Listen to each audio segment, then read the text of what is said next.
Hero worship பற்றி கதை எடுக்கிறது. அதை பார்க்குறப்போ ஏதோ இப்போ எடுத்த மாதிரி இருந்தது. இப்போ நான் விஜய் சார் வந்து ஸ்க்ரீனில் பயங்கரமாக ரசிப்பேன். அவரோட என்டர்டெயின்மெண்ட்டுக்கு நான் பெரிய ஃபேன். ஆனால் விஜய் சாருக்கு ஓட்டு போடுவேனா அப்படின்னு கேட்டால் அது டோட்டலாக வேற மேட்டர் இல்லை. அரசியல் வேற, நம்ம சினிமாவில் பார்த்து ரசிக்கிறதுன்றது வேற, அது டோட்டலாக வேற. தீவிர ஃபேனாக இருக்கும்போது என் ஃப்ரெண்ட்ஸோட தான் சண்டை போட்டிருக்கேன். அந்த விஜய் சார் அஜித் சார் சண்டை வரும்ல, நம்ம ஃப்ரெண்ட்ஸோட சண்டை போட்டு பேசாம எப்படா அப்படின்னு சண்டை போட்டு பேசாமலாம் இருந்திருக்கேன். ஆனால் இப்போ யோசிச்சு பார்த்தா இப்போ எனக்கு ஆக்சிடென்ட் ஆகி நான் ரோட்டில் நிற்கிறேன், நான் ஃபோன் பண்ணால் என் ஃப்ரெண்டு வருவானா அவங்க வருவாங்களா? அப்போ யாருக்காக இவங்க கூட சண்டை போடுறோம் அப்படின்ற ஒரு விஷயம் இருக்குல்ல. ஃபேனா இருக்கிறது வந்து எந்த அளவுக்கு அப்படின்றத நம்ம பேசியிருக்கோம். இன்டர்வியூ பார்க்கறவங்க வந்து நான் ஆதவன் ஃபேன் அப்படின்னு சொல்லலாம். ஆனால் ஆதவன் அவர்களுக்காக உங்களோட இன்டர்வியூ அவங்க பார்க்கலாம், ஃப்ரீயா இருக்கும்போது பார்க்கலாம், இல்ல இன்டர்வியூ வந்த உடனே இதுல நோட்டிபிகேஷன் வச்சு பார்க்கலாம். ஆனா அவங்களோட வாழ்க்கையை ஸ்பாயில் பண்ணிட்டு உங்களுக்காக ஒண்ணு பண்ணும்போது நியாயமான அதை தான் நம்ம தப்புன்னு சொல்றோம். எனி ஃபேன் வர்ஷிப் இஸ் ராங்ன்றது தான் அந்த படத்துல பேச ட்ரை பண்ணியிருக்கோம். ஓகே, இப்போ அந்த ஸ்டார்ஸ் கிட்டயுமே கேட்டா இப்படி இருக்கலாமான்னு கேட்டா அவங்க வந்து இல்ல இப்படி இருக்கிற தப்பு, இந்த படம் சொல்றது கரெக்ட்னு தான் சொல்லுவாங்க. நீங்க மைக் வச்சு கேட்டீங்கன்னா அவங்க மைக் இல்லாம நான் எகெயின்ஸ்டாக ஒரு ஆக்டருக்கு பேசுகிறேன், ஒரு ஆக்டருக்கு எகெயின்ஸ்டாக தான் நான் பேசுகிறேன். உடனே இன்னொருத்தர் கேட்டாங்க, சார் மீடியாவில் இருக்கிறீங்க, நீங்கள் வந்து அந்த ஆக்டருக்கு எகெயின்ஸ்டாக பேசுகிறீங்க, அதான் கொஞ்சம் நிறுத்திங்க, நான் உங்களுக்குன்னு ஒரு லைஃப் இருக்குது. இந்த லைஃப்பை என்ன சொல்கிறாங்கன்னா, நாளைக்கே ஒரு படத்தை நடிகமா, நாளைக்கு நீங்கள் இண்டஸ்ட்ரியில் இருக்கணும், சுற்றி உள்ளவங்களாம் மிரட்டுறாங்க இண்டஸ்ட்ரியில் இருக்கணும், அப்புறம் அவர் நாளைக்கு வாய்ப்பு கொடுக்கணும். நான் கேட்டேன், இவ்வளோ நாள் இண்டஸ்ட்ரியில் இருந்தேனே, எனக்கு அவர் சோறா போட்டார். சூப்பர், நல்ல கேள்வி. இல்லை நான் இந்த டைலாக்கு கேட்டேன். ஏன்னா இப்போ நீங்கள் ரெஃபர் பண்ண அந்த 2 பேர் யாருங்கிறது தமிழ்நாட்டுக்கே தெரியும். நாங்கள் கற்பனையாக 2 பேர் அப்படிதான் வச்சுருக்கோம்.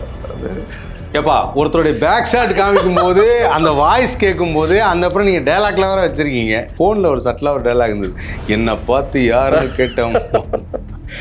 எல்லா டைலாகையும் வச்சிருப்போம், ரஜினி சார் வச்சிருப்போம், கமல் சார் எல்லாத்தையும் வச்சு அது அங்கே வச்சிங்க. இருந்தாலும் அங்கங்கே என்ன டைலாக் அது ஒரு ஃபேனுக்கு தெரியாதா யாரோட டைலாக் அதிகமாக இருந்ததுன்னு? ஏன் நீங்கள் யாரோட ஃபேனும் கிடையாதா? எல்லாருக்கும் தெரியும். திரைக்குறள் நேயர்களுக்கு வணக்கம். இன்னைக்கு ஒரு சூப்பரான ஒரு பர்சனோட ஒரு நேர்காணல். இந்த நேர்காணல் என்ன அப்படின்னு பார்த்தீங்கன்னா, சமீபத்தில் ரிலீஸ் ஆகி ரொம்ப சூப்பர் ஹிட்டாக ஓடிட்டு இருக்க ஒரு படம் ஹாட்ஸ்பாட் 2 இல்லை டூ மச். இந்த ஹாட்ஸ்பாட் 2 மச் அப்படிங்கிற படத்துடைய இயக்குனர் அவர் ஒரு நல்ல ஒரு நண்பர், ஒரு மிமிக்ரி ஆர்டிஸ்ட், அதுக்கப்புறம் ஒரு நல்ல ஆக்டர், இப்போ டைரக்டர். அந்த டைரக்டர் தான் இப்போ ஏத்தாப்புல உட்காந்துருக்காரு. வணக்கம், எப்படி நீங்கள்? விக்னேஷ் கார்த்திக். நல்லா இருக்கு. நீங்கள்? வணக்கம். நல்லா இருக்கேன். ஸோ உங்களை பற்றி நினைக்கும் போதே எனக்கு வந்து ஃபஸ்ட்டு ஒரு விஷயம் வந்து எல்லா மக்களுக்கு தெரியுமான்னு தெரில, தளபதி விஜய் வாய்ஸில் அப்படியே பேசக்கூடிய ஒரு ஆர்டிஸ்ட்னா அது நீங்கள் மட்டும்தான் அப்படிங்கிறது தான். இதுதான் ஆரம்பத்தில் நாங்கள் பார்த்த ஒரு அடையாளம். அதுக்கப்புறம் நிறைய படங்களில் வந்து நடித்தது, கலக்கப்போகுது யாரில் பார்ட்டிசிபேட் பண்ணது, நடித்தது. பட் அங்கேருந்து ஒரு journey towards direction. Journey towards டைரக்ஷனில் வந்து திட்டம் 2 அப்படிங்கிற படம், அந்த மாதிரி ஒரு கிளைமேக்ஸை யாருமே எதிர்பார்த்துருக்க மாட்டாங்க. அப்படி ஒரு வித்தியாசமான கிளைமேக்ஸில் ஒரு படம். ஸோ அவன் ஆல்ரெடி வந்து ஒரு பெண்ணாக இருந்து ஆனா மாதிரின்னு சொல்லிட்டு ஒரு விஷயம் இருக்கும். அது ரொம்ப சூப்பராக பண்ணியிருந்தீங்க. அதுக்கப்புறம் பெரிய லெவலில் மக்கள்கிட்ட பேசப்பட்டது ஹாட்ஸ்பாட் 1. ஹாட்ஸ்பாட் 1 வந்தப்போ என்னப்பா இவர் எல்லாத்தையும் இப்படியே எடுத்து வச்சிருக்கிறாரு, ஓப்பனாக எடுத்து வச்சிருக்கிறாரு அப்படின்னா. ஸோ ஜென்சி கிட்ஸோடைய ஒரு பயங்கர அட்ராக்ஷன் இவருடைய அடுத்த பார்ட் எப்படி இருக்கும்னு. ஸோ இப்போ ஹாட்ஸ்பாட் 2 மச் தியேட்டரில் பயங்கரமாக கொண்டாடுறாங்க அந்த படத்தை.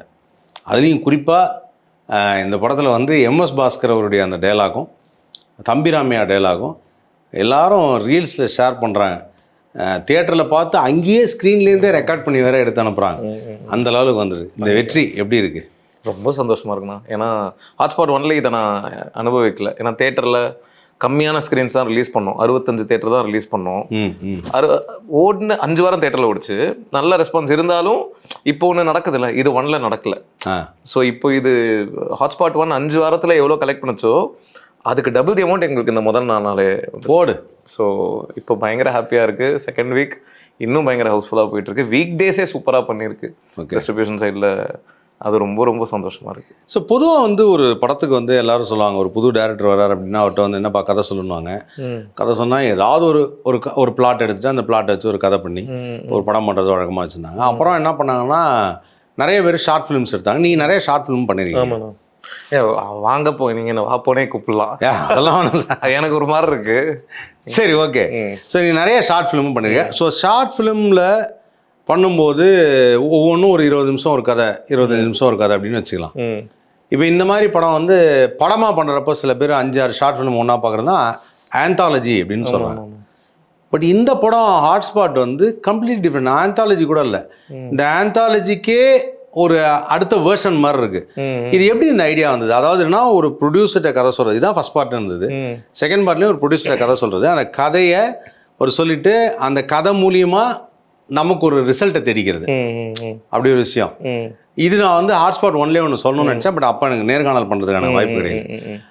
பாக்யராஜ் சார் வந்து பாரிஜாதம்னு ஒரு படம் பண்ணார், ரொம்ப லேட்டரா அவங்க பொண்ணு நடிச்சாங்க, ஓகேவா? அந்த படத்துல வந்து எப்படின்னா படத்து உள்ள ஒரு கதை வரும், அந்த கதைக்கு ஒரு ரிசல்ட் வரும். Okay okay. அந்த ரிசல்ட் தான் ஒரிஜினலா நடக்கிற கதைக்கு, படத்துடைய கதைக்கு ரிசல்ட். ஓகே. இது வந்து அவர் பண்ண ஸ்கிரீன் பிளே. அந்த டைப் ஆஃப் ஸ்கிரீன் பிளேவை அவருக்கு அப்புறம் வேறு யாருமே பண்ணல. பட் அந்த டைப் ஆஃப் ஸ்க்ரீன் பிளேவை ரொம்ப அழகாக ஹேண்டில் பண்ணது அதோட இன்னொரு வேர்ஷனா விக்னேஷ் கார்த்திக் மட்டும்தான். ஹாட்ஸ்பாட் 1ல, ஹாட்ஸ்பாட் 2ல யாருமே நான் எதிர்பார்க்காத ஒரு விஷயம் என்னென்னா, ஹாட்ஸ்பாட் 2ல சரி கதை பார்ட் 2 ஃப்ரெஷ்ஷாக ஆரம்பிக்க போகுது அப்படிங்கிற மாதிரி இல்லாமல், பார்ட் 1ல நடந்த ஒரு விஷயத்தை அப்படியே கொண்டு வந்து அந்த மைண்டில் ஏற்றி அதுக்கப்புறம் அப்படியே பார்ட் 2 அப்படின்னு சொல்லி இப்போ அவங்க கல்யாணம் பண்ணி சந்தோஷமாக இருக்காங்க. இப்போ அந்த ப்ரொடியூசர் அப்படின்னு சொல்லி ஆரம்பித்த விதம் இருக்குல்ல, அது வாஸ் எக்ஸ்ட்ராடினரி. ஸோ இந்த மாதிரி படத்தில் நிறைய மூமெண்ட்ஸ் வந்து நாங்கள் ஷேர் பண்ணிட்டே போகலாம். சூப்பராக இருந்தது. எடுக்கும்போது எப்படி இருந்தது, குறிப்பாக இந்த ஹீரோ வர்ஷிப் பற்றி கதை எடுக்கிறது, அதை பார்க்குறப்போ ஏதோ இப்போ எடுத்த மாதிரி இருந்தது. போன வாரம் எடுத்து இந்த வாரம் எடிட் பண்ணி ரிலீஸ் பண்ணுறாருவாங்கல்ல, அந்த மாதிரி இருந்தது. அப்படியா இல்லை அது எப்போ எடுத்த கதை எழுதுனது 2019ல. 2019லயா? ஆமாம், யோஷேம்ஃபிலி 2019ல தான் ரிலீஸ் ஆச்சு. ஓகே. 2019 ஃபெப்ரவரியில் ரிலீஸ் ஆச்சு. உடனே யோஷேம்ஃபிலி 3 பண்ணலாம் அப்படின்ற ஒரு ஐடியா இருந்தது. அப்போ பிஹைண்ட் வுட்ஸ் வந்து ப்ரொடியூஸ் பண்ணுறதா இருந்தது. ஓகே. ஒரு ஓடிடிக்கு நாங்கள் சீரீஸாக 8 எபிசோட் பண்ணுறதா இருந்தோம். அப்போவே 8 கதையும் எழுதியாச்சு. அதில் ஒன் ஆஃப் த கதை இது. ஆனால் அது சில காரணங்களால் டேக் ஆஃப் ஆகலை. அதுக்கப்புறம் தான் முதல் 4 கதையை நம்ம பார்ட் 1 பண்ணோம். ஓகே. ஸோ அதான் அது அப்போவே எழுதுனது, இப்போ நடந்ததை வச்சு எழுதலை. அது இது சொல்லுவாங்கல்ல, எல்லாமே இப்போக்கு கரெக்டாக சிங்க் ஆகுதுல்ல, அது மாதிரி இருந்தது. ஸோ இந்த ஹீரோ வர்ஷிப் ஏன் நீங்கள் யாரோட ஃபேனும் கிடையாதா? இல்லை, எல்லாருக்கும் தெரியும் நான் தீவிர விஜய் சார் ஃபேன் தான். சின்ன வயசுலேருந்து தீவிர விஜய் சார் ஃபேன் தான். ஆனால் நம்ம ஒரு பாயிண்ட்ல எவால்வ் ஆகும்ல. இப்போ நான் விஜய் சார் வந்து ஸ்க்ரீனில் பயங்கரமாக ரசிப்பேன். அவரோட என்டர்டெயின்மெண்ட்டுக்கு நான் பெரிய ஃபேன். ஆனால் விஜய் சாருக்கு ஓட்டு போடுவேனா அப்படின்னு கேட்டால் அது டோட்டலாக வேற மேட்டர் இல்லை. அரசியல் வேற, நம்ம சினிமாவில் பார்த்து ரசிக்கிறதுன்றது வேற, அது டோட்டலாக வேற. ஓட்டு போட மாட்டேன்னு சொல்ல வரல, அது டோட்டலாக வேற. அது அவர் என்ன கொள்கையை ஓட்டு போட்டேன் என்ன போடலன்னா என்ன. ஸோ ஆனால் இப்போ நான் ஃபேன் தான். ஆனால் ஃபேனாக இருக்கிறது வந்து எந்த அளவுக்கு அப்படின்றதான் நம்ம பேசியிருக்கோம். ஒருத்தரை இப்போ இந்த இன்டர்வியூ பார்க்குறவங்க வந்து நான் ஆதவன் ஃபேன் அப்படின்னு சொல்லலாம். ஆனால் ஆதவன் அவர்களுக்காக உங்களோட இன்டர்வியூ அவங்க பார்க்கலாம், ஃப்ரீயாக இருக்கும்போது பார்க்கலாம், இல்லை இன்டர்வியூ வந்தோடனே இதில் நோட்டிஃபிகேஷன் வச்சு பார்க்கலாம். ஆனால் அவங்களோட வாழ்க்கையை ஸ்பாயில் பண்ணிட்டு உங்களுக்காக ஒன்று பண்ணும்போது நியாயமான அதை தான் நம்ம தப்புன்னு சொல்கிறோம். என்னெல்லாம் ஒருத்தர் வந்து தண்டிச்சிட்டார் ஆக்சுவலாக. யூரோப்பில் சாரி யூகேல வந்து ஒரு ஷோ பண்ணிட்டு இருக்கும்போது ஒரு பையன் என்ன, உங்களால் எனக்கு 20,000 பவுண்ட் நஷ்டம் அப்படின்னு. என்னால் ஒருத்தருக்கு நஷ்டமா, என்ன தம்பி சொல்கிற அப்படின்னு. உங்களை பார்க்கணும் தான் வந்தேன், ஏன்னா நான் ஏர்போர்ட்டில் உங்கள் கொஞ்ச நேரம் பாஸை உட்காந்து பார்த்து ஐயோ மொபைல் டேட்டாவில் பார்க்குறோன்னு தெரியாமல் ரொம்ப நேரமாக பார்த்துட்டு இருந்து வந்து பில்லு கட்டேன். நானே அதுக்கு பயங்கரமான ஃபேன். அதான் சொல்கிறேன், இப்போ நான் கொஞ்சம் நடிகை பாஸோட பயங்கரமான ஃபேனு. ஆனால் இப்போ நான் வந்து என்னோட வாழ்க்கையை ஸ்பாயில் பண்ணிட்டு பார்க்க முடியாது. அது வேணாங்கிற. ஆமாம். இப்போ நான் சின்ன அந்த தீவிர ஃபேனாக இருக்கும்போது என் ஃப்ரெண்ட்ஸோடலாம் சண்டை போட்டிருக்கேன். அந்த விஜய் சார் அஜித் சார் சண்டை வரும்ல, ஃப்ரெண்ட்ஸோட சண்டை போட்டு பேசாமல் எப்பட்றா அப்படின்னு சண்டை போட்டு பேசாமலாம் இருந்திருக்கேன். ஆனால் இப்போ யோசிச்சு பார்த்தா, இப்போ எனக்கு ஆக்சிடென்ட் ஆகி நான் ரோட்டில் நிற்கிறேன், நான் ஃபோன் பண்ணால் என் ஃப்ரெண்டு வருவானா அவங்க வருவாங்களா? அப்போ யாருக்காக இவங்க கூட சண்டை போடுறோம் அப்படின்ற ஒரு விஷயம் இருக்குல்ல, அது ஒரு பாயிண்ட்ல எவால்வ் ஆகி வர தாட்டு தான், அந்த தாட் தான். ஸோ அது ரொம்ப ஒரு முக்கியமான ஒரு விஷயமா இருந்தது. அது படத்துடைய ஓப்பனிங்கில் என்னென்னா, ஒரு கதை ஆரம்பிக்கும் போது சில பேர் வந்து ஃபஸ்ட்டு கேரக்டர் எஸ்டாப்ளிஷ் பண்ணுறது மாதிரிலாம் இல்லாமல் ஒரு மாதிரி ஷார்ப்பாக இருந்தது கதை. எடுத்தோடனே வந்து இவன் வந்து இவரோட ஃபேனு, இவன் ராசாவோட ஃபேனு, இவன் வந்து இன்னொருத்தர் என்ன தாதா ராசாவோட ஃபேனு, தாதாவோட ஃபேனு வந்து இவர் வந்து ரக்ஷன் ஒரு கேரக்டரு, அதுக்கப்புறம் ஆதித்யா பாஸ்கர் ஒரு கேரக்டர். டக்குன்னு காமிச்சது. அதில் வந்து அந்த ரொம்ப பிடிச்ச அந்த பொண்ணு பார்க்குற சீனில் அவன் பேசும்போது, ஆதித்யா பாஸ்கர் பேசும்போது அவன் சொல்கிற டைலாக் தான், டைலாக் வாஸ் வெரி, அதாவது ஒவ்வொரு டைலாகும் அவ்வளோ பஞ்சாக இருந்தது. அந்த என்ன பின்ன உங்களை மாதிரி ஆக முடியும் அப்படின்னு. உன்ன மாதிரியான ரொம்ப கேவலமாக இருக்கும்ல, உன்ன மாதிரியான ரொம்ப கேவலமாக இருக்கும்ல, ஏய் என்னடா பேசுகிறேன் அப்படின்னால அது ஆக்சுவலாக ஒரு யங்ஸ்டர் வந்து எந்த அளவுக்கு அவன் மைண்டில் ஊறி போயிருந்தா ஒரு ஆர்டிஸ்ட்டை பற்றி, அவன் ஏத்தாப்புல உட்காந்துருக்கான் வந்து தான் கல்யாணம் பண்ணி போகிற பொண்ணோட அப்பான்னு கூட பார்க்காம மரியாதைலாம் பேசுவான் அப்படிங்கிற ஒரு விஷயம் இருக்குல்ல, அதெல்லாம் ரொம்ப ஃபேக்டாக இருந்தது. இப்போ அப்படி தான் இருக்குது. நீ யார் அதை சொல்கிறதுக்கு என் தலைவர் பற்றி? ஆக்சுவலாக இது நான் வந்து நாள் யோசிச்சிருந்தேன், படமாக எடுக்கணும்னு நினச்சிருந்தேன், ஷார்ட் ஃபிலிமாக எடுக்கணும்னு நினச்சிருந்தேன். அது என்னன்னா, ஒரு வீட்டில் வந்து ஒரு சண்டை, பயங்கரமான சண்டை நடக்குது. எல்லாரும் வீட்டுக்கு வாசல் அந்த இளவு வீட்டில் இருக்க மாதிரி உட்காந்துருக்குறாங்க. எல்லாம் உட்காந்துருக்குறாங்க. என்ன ஆச்சுன்னு, இல்லைப்பா அந்த பையன் இப்படி பண்ணுவான்னு நினச்சி பார்க்கல. பண்ணால் சரி இளவு தான் விழுந்துச்சு போடணும், ஆப்போசிட் ஏதோ ஒன்று மாலை வாங்கிட்டு போடணும். எல்லாம் உள்ளே வந்து பார்த்தா அந்த பையனுக்கும் தான் இருக்காது, அந்த அப்பாவுக்கும் தான் இருக்காது. ஒருத்தர் வந்து இருந்தாலும் அப்பா இப்படி இருக்கா, அப்பா சிட்டும் ஒருத்தர் மாலை வாங்கிட்டு வரும். உள்ளே வந்து பார்த்தா 2 பேரும் உட்காந்துருப்பாங்க. என்னடா 2 பேரும் உட்காந்துருக்காங்க அப்படின்னா, கிரிக்கெட் பார்த்துருப்பாங்க. ஓகே. இவங்க அப்பா ஸ்ரீகாந்த், இவன் தோனி. அவன் ஒரு வாரம் சொன்னான், 1000 இருந்தாலும் ஸ்ரீகாந்த் மாதிரி வர, அவன் கால் தூசி சமனா அடிச்சிருவான், அவங்க அப்பாவை அடிச்சிருவாங்க. என் தலையை பத்தி அப்படி சொல்லிட்டு யாரு அப்பா பையன் அடிச்சது எதுக்குன்னா ஃபேனா இருந்ததுனால. Okay okay okay okay. அப்போ நான் அதை யோசிச்சேன், நான் இது ஒருத்தா எப்படி இருக்கும் அப்படின்னு. ஏன்னா அவ்வளோ தூரம் அவங்க 2 பேரும் வந்து கிட்டத்தட்ட அந்த வீடு இள வீடு மாதிரி ஆயிடும். Okay okay. ஆனால் யாருக்கோ, எக்ஸாக்ட்லி, சச்சினுக்கோ தோனிக்கோ இவங்க யாரும் நம்மளை வந்து பார்க்க போகிறது கிடையாது. ஆனால் பார்க்குறது, அப்போ அதான் சொன்னேன், உணர்வுபூர்வமாக இன்றைக்கி இன்னொரு டாபிக் ஒருத்தர் டிஸ்கஸ் பண்ணும்போது சொன்னேன், தமிழ்நாட்டில் மட்டும்தான், தமிழ்நாட்டிலையும் ஆந்திராவில் மட்டும்தான் நடிகர்களுக்கு ஒரு பெரிய இடம். ஆமாம் ஆமாம்.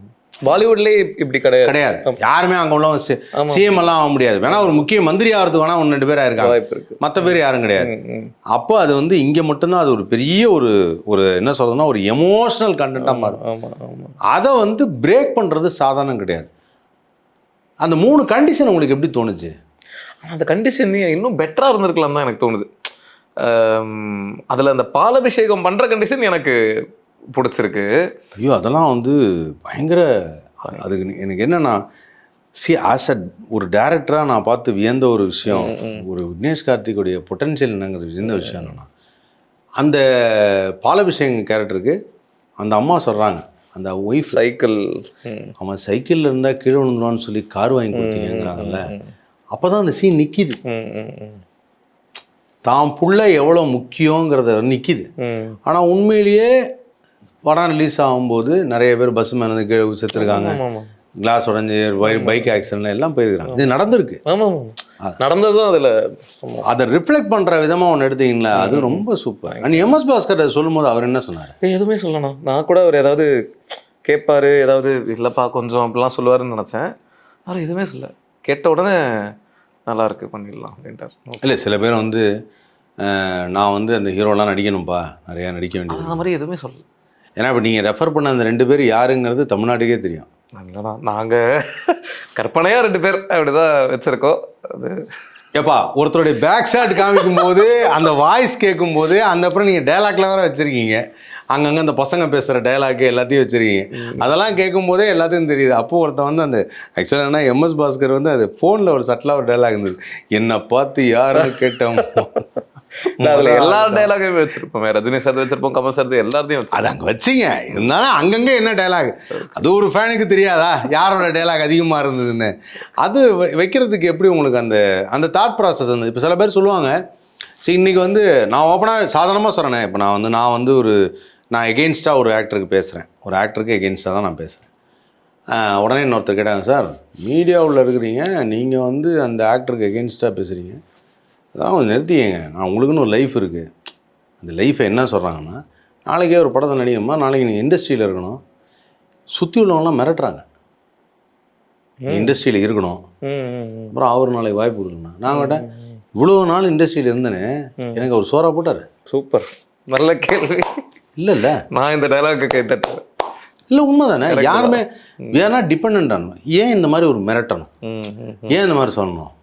ஒரு அஜித் சார் ஒரு மேடையில் வந்து எங்களை ஃபோர்ஸ் பண்ணி கூப்பிட்டு வந்தாங்க அப்படின்னு சொன்னார், ஓப்பனாக சொன்னார். நான் சொன்னேன், அப்படி தான் சார் எங்களையும் யாரையும், எனக்கு ஒருத்தரை பிடிச்சிருக்குன்னா பிடிச்சிருக்கு, ஒரு செய்கிற தவறுனா தவறு செய்கிற உரிமை எனக்கு இருக்குது சார், அது ஏன் நம்ம தப்பாக சொல்லணும்? பட் இந்த தைரியம் எனக்கு வந்து அதை நினச்சி எங்கள் வீட்டிலே எல்லோரும் சொல்கிறாங்க, வேணாம்ப்பா அந்த மாதிரி நிறையா பேசாதானே. ஒரு திரைப்படமாக வரும்போது எப்படி விக்னேஷ் கார்த்திக்கு அந்த போல்ட்னஸ் வந்தது? அது எப்படி பண்ணிடுவோம்? ஃபஸ்ட்டு எலிமெண்ட்டே அதான், இந்த ஹீரோ வர்ஷிப்பை நம்ம ஒழிக்கிறோம். ம், ம். அப்போ அந்த ஹீரோ வர்ஷிப்னு சொல்லும்போது இப்போ யாருமே வந்து இல்லை இது உகாண்டாவில் நடக்கிற 2 ஹீரோவோட பிரச்சனையானு யாரும் யோசிக்க போகிறது இல்லை. கண்டிப்பாக தேட்டரில் பார்க்கும்போது தெரியும் தமிழ்நாட்டில் நடக்கிற 2 ஹீரோட வர்ஷிப், பாலாபிஷேகம் இதெல்லாம் பண்ணுறது. It's in South India and the film is set to be a Tamil film. அது தமிழில் தான் நடக்குது, தமிழ்நாட்டில் தான் நடக்குது தெரியுது. எப்படி அந்த தைரியம் வருது, அந்த போல்ட்னஸ் எங்கேருந்து வந்தது? இல்லைண்ணா அந்த கதை வந்து யார் பார்த்தாலுமே தப்பான கருத்தை நம்ம சொல்லலை அப்படின்னு தான் சொல்லுவாங்க. எல்லாருக்கும் அந்த கருத்துல உடன்பாடு இருக்கும், நம்ம தப்பா ஒன்று சொல்லிடல அப்படின்னு. இன்னொன்று இதை வந்து 2 ஸ்டார்ஸ் சாயல்ல நம்ம சொல்லியிருக்கோமே தவிர வெறும் 2 ஸ்டாரோட ஹீரோ வர்ஷிப்பை பத்தி மட்டும் இல்ல அப்படி சொல்லல. அப்படி சொல்ல any star worship. Dhoni fans கோலியை திட்டுறது, கோலி ஃபேன்ஸ் தோனியை திட்டுறது, ராஜா சார் ஃபேன்ஸ் ரஹ்மான் சாரை திட்டுறது, அது நடக்குது இல்ல. மாறி மாறி எனி ஃபேன் வர்ஷிப் இஸ் ராங்ன்றது தான் அந்த படத்துல பேச ட்ரை பண்ணியிருக்கோம். ஓகே. இப்போ அந்த ஸ்டார்ஸ் கிட்டயுமே கேட்டா இப்படி இருக்கலாமான்னு கேட்டா அவங்க வந்து இல்ல இப்படி இருக்கிறது தப்பு, இந்த படம் சொல்றது கரெக்ட்னு தான் சொல்லுவாங்க. நீங்க மைக் வச்சு கேட்டீங்கன்னா அவங்க மைக் இல்லாம